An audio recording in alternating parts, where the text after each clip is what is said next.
అన్నదాత ఎప్పుడు కూడా సుఖీ భవ, రైతే రాజు కావాలి.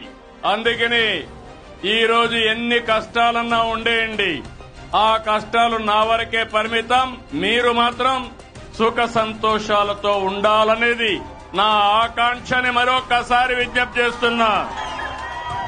నేను ఎన్నికల కంటే ముందు ఒక మాట చెప్పాను. ఆ రోజు మీకు చెప్పింది అభివృద్ధి చేస్తాను. అభివృద్ధి తెలిసిన పార్టీ తెలుగుదేశం పార్టీ.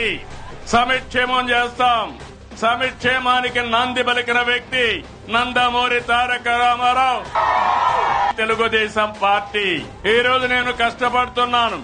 నా కష్టం కొంతమంది కోసం కాదు, రాష్ట్రంలో ఉండే ప్రతి ఒక్కరికి న్యాయం చేయాలి. మీ ముఖంలో ఆనందం చూడాలి, మీ జీవన ప్రమాణాలు పెరగాలి.